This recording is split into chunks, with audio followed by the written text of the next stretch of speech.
Good afternoon guys, welcome back to the channel. If you're new to the channel, thanks for stopping by.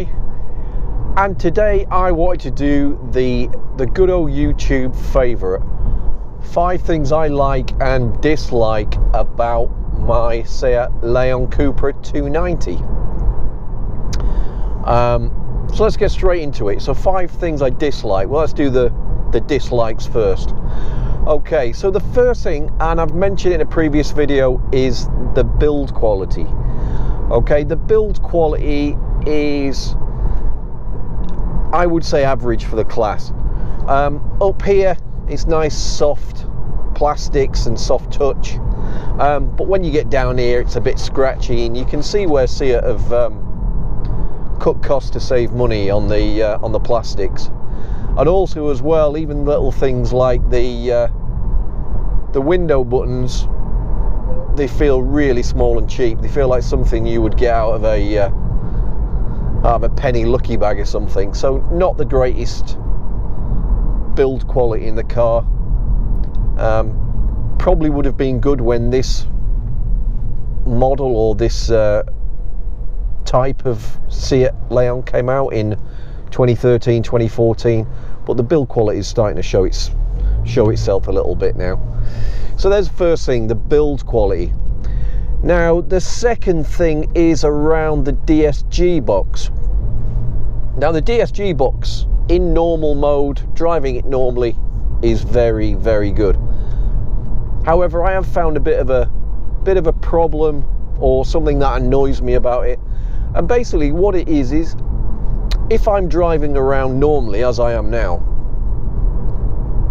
and I want to put my foot down just a little bit, just to do I don't know, a mild overtake, so nothing fancy, rather than the car using the torque from the engine. I mean, it's got 260 pounds or so a foot of torque, and so rather than the car using the torque from the engine, what it does is it kicks the gearbox down a couple of cogs.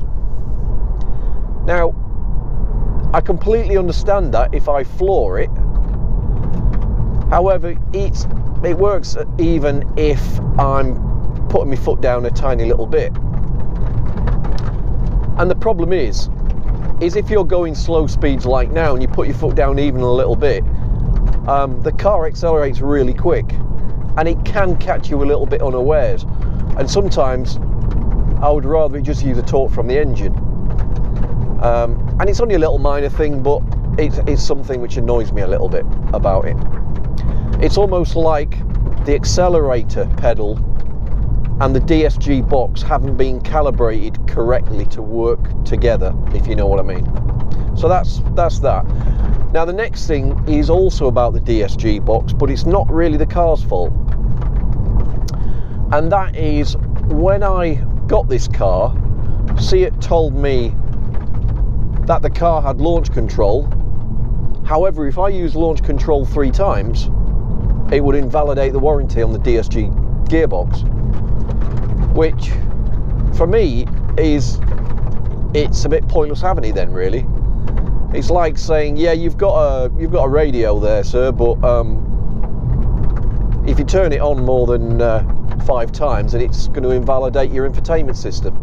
It doesn't really make much sense. I can't get my head around it. What's the point in putting a feature on a car that you're not going to use because it'll invalidate your warranty? I can't. It doesn't really make any sense to me, that one. So that's a little bit of a niggle, which annoys me. Now the last 2 are really proper annoyances, if I'm honest.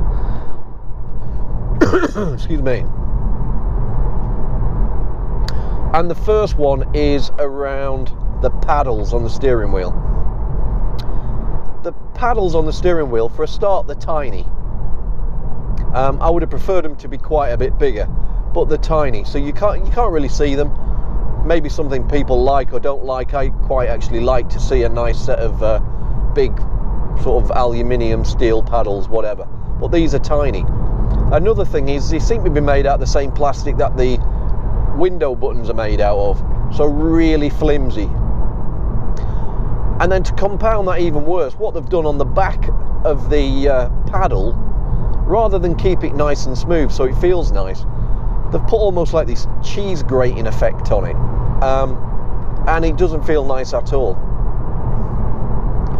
to the point that it actually puts me off using the paddles a little bit. I don't mind occasionally, but yeah, I just think something Seat could have done a little bit better on. They've really cut costs there. They could have definitely, one area they definitely could have improved on, I think. And the final thing is the biggest problem for me, and that is the tyre roar. The tyre roar on this car is the worst I've ever encountered on any car ever. To the point that when I'm driving it, I always have the radio on. Now, I'm one of these people that I don't generally put the radio on that much, but in this you have to, and you have to turn the radio up quite loud to drown out the tyre roar. And that's a bit of a shame, because if I'm going out to drive the car purely for fun, I don't really want the radio on.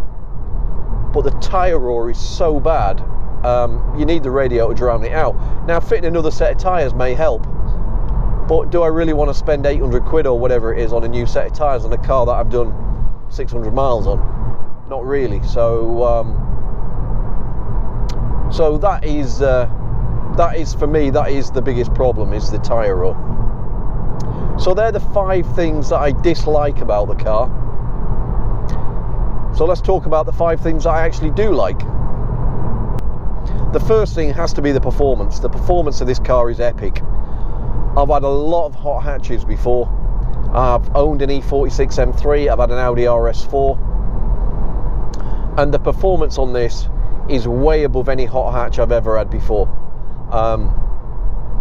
As I've alluded to in a previous video, it's more of sort of E46 M3 type of performance. I mean, it really is that good.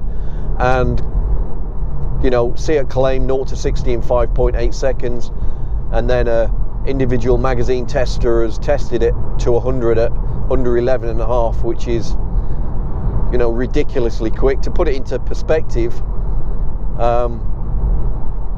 that's only about 1.5 seconds slower to 100 than a Ferrari 360. So it gives you an idea of the sort of performance that this thing's got on offer. So that's the first thing, the performance. The second thing is, because I use this car as my daily driver, fuel consumption is quite important. And for my drive to and from work, which admittedly is a nice steady drive,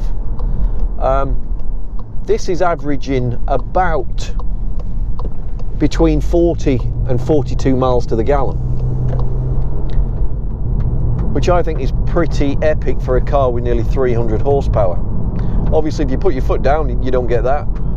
But yeah, I've averaged 42 one day on the way to work on my 27-mile commute, and for a daily driver, that's very important. So that's the second thing, the fuel economy. It is great, it really is. The third thing is the digital dash. The digital dash is fantastic. The way you can configure it between the different options and the different styles is really, really good. And you can only really get things like that nowadays on cars that are considerably more expensive. So I think the digital dash on that is a big plus point. So on to the next thing. So the Cupra Mode. One thing I particularly like about this car is when you've got it in comfort mode, it is nice and comfortable, but when you put it in Cupra Mode, there is a distinct difference. In a lot of cars, you change between the settings, comfort, sport, whatever it happens to have, and there isn't really a huge amount of difference. But in this, there is a noticeable difference in pretty much everything. The noise of the car sounds fantastic, and I know it's false, but it still sounds fantastic. The accelerator, the throttle response becomes sharper. The steering stiffens up. The suspension stiffens up, because it is actually quite soft in comfort mode. and it does get a bit squidgy if you're going for it down the back lanes, but you put it in Cupra mode and it all stiffens up. And the difference between comfort mode and Cupra mode is very, very noticeable, and I do quite like that actually, because I usually want it in either one or the other. I'm not bothered about an in-between setting. I want it in one or the other, and there are distinct differences between the two. Now, the final thing that I like about it pretty much sums everything up that I've already mentioned. It's just a fantastic family car and an all-round daily driver. You've got fantastic performance, you've got great fuel economy, you've got loads of space and practicality for your family or for going to shopping or whatever it is you happen to use it for. It's got reasonable build quality. It's got loads of gadgets and tech, and it was a good price. So basically a great all-round package. So they're the 5 things that I like and dislike about this Cupra 290. As always, like, subscribe, comment, all that sort of good stuff. Let me know if you've got any thoughts about it, and I'll see you on the next video. So thanks a lot. See you later.